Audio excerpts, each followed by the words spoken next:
Welcome to the third part of the beer's tutorial series. In this video, we'll show you how to enter toxicity data for honeybees, bumblebees, and solitary bees, and how to manage mixtures and metabolites. To add hazard data obtained in laboratory tests with bees for an active substance or for a biocidal product, go to the Data Entry section and select Toxicity Data. Here you'll find tabs for honeybees, bumblebees, and solitary bees. Generally, each tab in the Toxicity Data section contains subtabs for different risk cases, which are further multiplied by the number of active substances present in the biocidal product. Since my example product contains only one active substance called AS1, there is always one subtab associated with one active substance AS1 and one subtab for biocidal product BP under each risk case. For each active substance, it is mandatory to upload data for the 4 risk cases. Otherwise, any assessment will be incomplete. Biocidal product data are not mandatory. For honeybees, you must upload data for 4 risk cases, each covered by its own subtab: acute dietary, acute contact, chronic, and larvae. All subtabs work in the same way except the ones dedicated to the chronic risk case. First, we will cover the standard hazard workflow reflecting how the acute dietary, acute contact, and larvae risk cases subtabs work. Your data should be in Excel format with 3 columns: dose, total bees tested, and survivors at the end of the test. Include control data with dose equal to 0. A template can be downloaded for structuring the hazard data from the respective subtabs. Now I will upload bee hazard data for the acute risk case.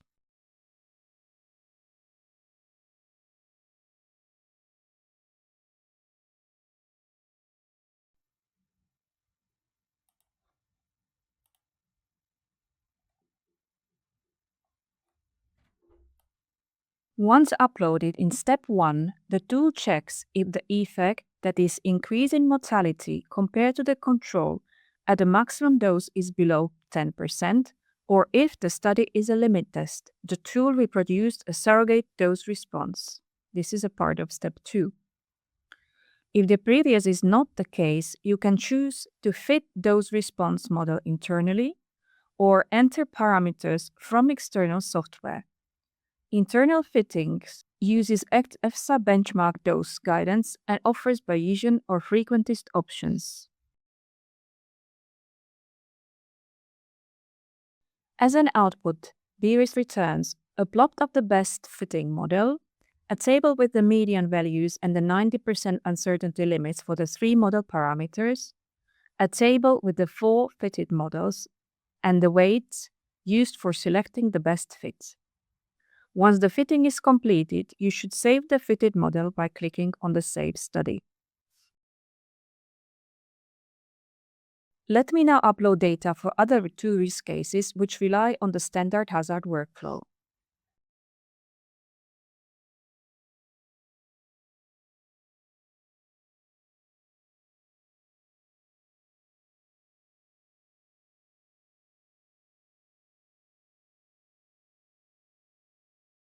For chronic studies, the tool uses a time response toxicity workflow in the chronic risk case subtab, which is, as already mentioned, is different from the standard hazard workflow that governs the other risk cases. Your data in the form of Excel file should include replicate ID, dose, time points, and survivors. This allows BERIS to fit GUTS models for time-dependent effects. A template can be downloaded for structuring the hazard data from this respective subtab. Let us now upload bee hazard data for the chronic risk case.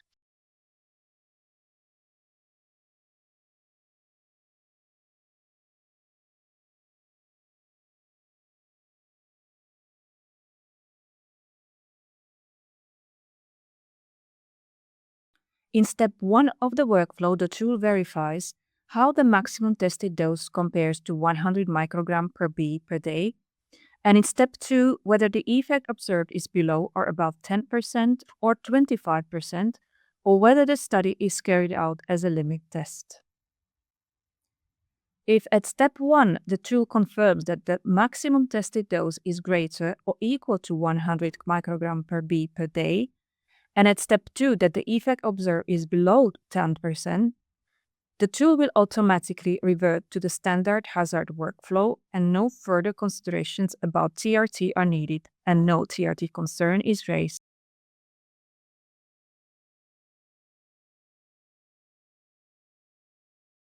If in step 1 it is confirmed that the maximum dose is smaller than 100 microgram per B per day, the TRT workflow is followed. However, if either the maximum effect is below 25%, or if the study is carried out as a limit test, which is checked in step 2, the tool will produce automatically surrogate dose responses at 27 days, so-called summer scenario, and 182 days exposure, so-called winter scenario, assuming a Haber's exponent of -2.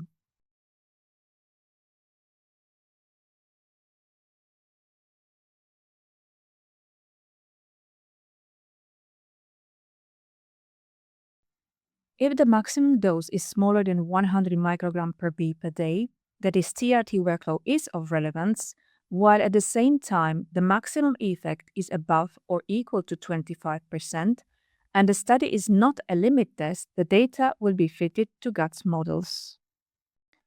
For the purposes of fitting the GUTS models, you will be invited to specify whether GUTS IT and GUTS SD models are to be fitted internally to the uploaded data, or whether the values of GUTS IT and GUTS SD medium parameters are already available from an externally derived fitting. Note that the fitting is computationally demanding and it represents by far the slowest step, that is about 10 to 15 minutes in the whole BIRIS use. Once the fitting is finalized or the model parameters have been inputted, BIRIS shows how two models fit the data either as dose response or time response.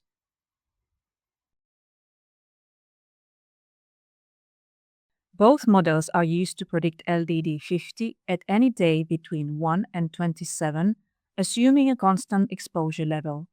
These values are plotted against the thresholds determining whether the substance shows TRT or not. BIRIS immediately considers whether, according to the model, a conclusion of TRT is achieved. Based on the information presented, you should select one of the two models for the successive parts of the risk assessment. In step 3, based on the TRT analysis, a plot of the finally selected dose-response model will be shown. Once the fitting is completed, you should save the fitted model by clicking on the Save Study button. If the outcome of the GUTS fitting is that TRT is not indicated, BIRIS will go to step 4 and check whether the selected model predicts fast expression of effects. Here is an example of a study for which no fast expression of effects was indicated by either of the models.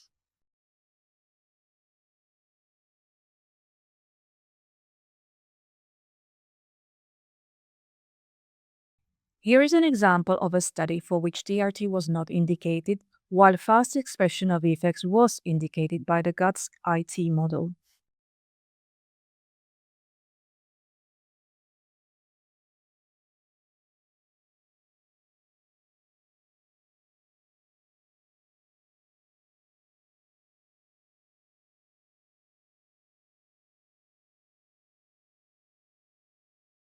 Following the upload of the toxicity studies for honeybees, you may proceed with providing the toxicity information on the other bee species. If you do not have test data for bumblebees or solitary bees, BIRIS will extrapolate from honeybee data using default toxicity extrapolation factors or TEFs. If you have test data for bumblebees or solitary bees, upload it in their respective tabs. Standard hazard workflow will be triggered as a consequence. Additionally, you can specify the appropriate toxicity extrapolation factors TEFs based on the weight of the tested bumblebee or solitary bee species. I will demonstrate how to do it again on the example of a bumblebees for the acute contact risk case.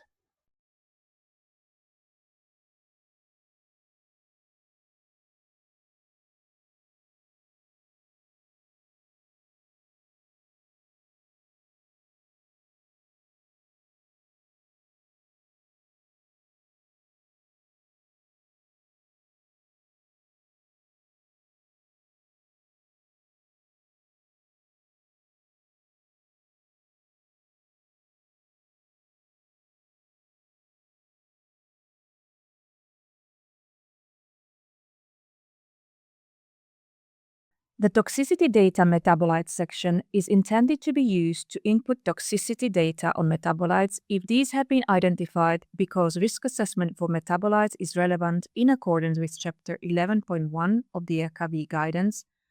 That is, the information on metabolites has been entered in the subsection Data Entry Metabolites. In the Toxicity Data Metabolites section, you'll find tabs for honeybees, bumblebees, and solitary bees. For the illustration of the functionalities coming with the Toxicity Data Metabolite subsection, in the current project, I've defined that the product contains one active substance and I've uploaded all hazard data for honeybees for this active substance. I will next input that the active substance may be transformed to two metabolites, one in plants and one in soil. Such definition of metabolites may be of relevance, for instance, when the biocidal product would lead to both releases of the active substance via the application of contaminated manure on soil, as well as where the same biocidal product would be applied in large-scale spraying. Since for my case, I have defined two metabolites, in the toxicity data metabolite subsection, each of the main tabs associated with the bee species also has two subtabs, one tab per metabolite.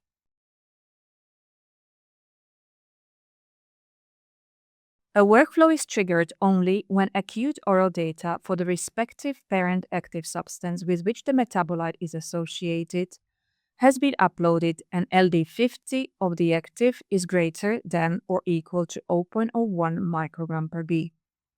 This is assessed in step 1. For plant metabolites, step 2, the tool checks if the metabolite is found in amounts which would trigger a risk assessment as provided by the EKB guidance.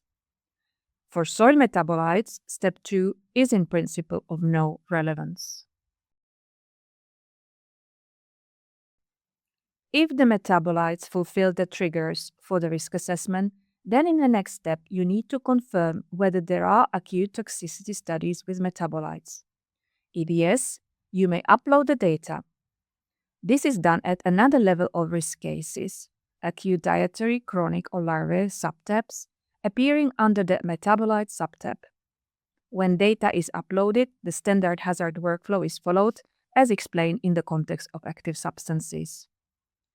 You should undergo specific workflows for each of these subtabs.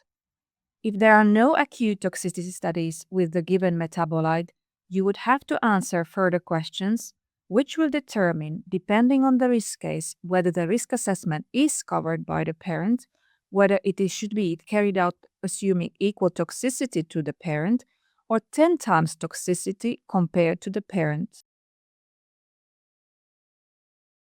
In case of mixtures, that is a biocidal product with more than one active substance, or situations when at least one metabolite is showing similar toxicity to the parent, you can review in the subsection Toxicity Data Mixture the mixture assessment performed by BRISC. This subsection makes use of the dose-response models fitted to the data uploaded for active substances and or, if relevant, for metabolites and for the biocidal product. To be able to illustrate the functionalities of this subsection, I've set up a biocidal product with two active substances called AS1 and AS2 and uploaded honeybee hazard data for each one of them under all risk cases. The toxicity data mixture subsection is organized in tabs, one per each bee group, level 1 tabs, And under each of these, a second level of subtabs, one per each risk case.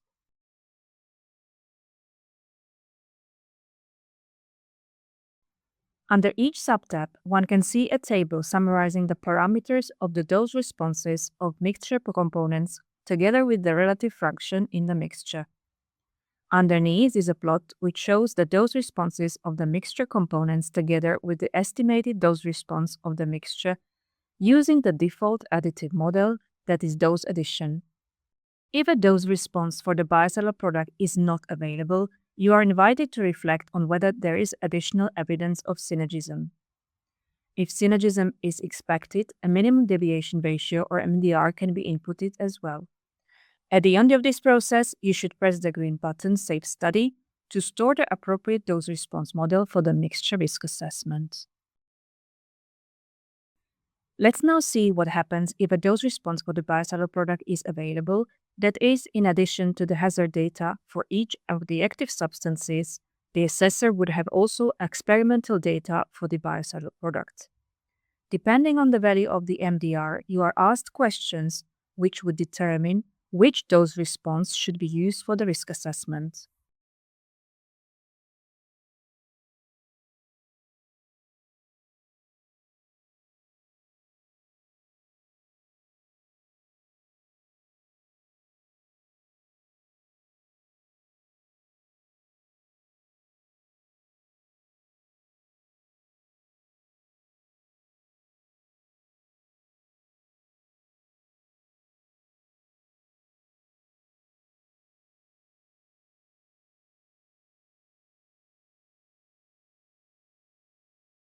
After fitting hazard data or entering parameters as already mentioned and shown earlier, always click Save Study in all respective tabs. You can review all saved models in the Hazard Summary tab before moving to Risk Assessment. To recap, upload complete data for all active substances, biocidal products, and metabolites for relevant bee species and risk cases, fit or input parameters for those response models, and save your work.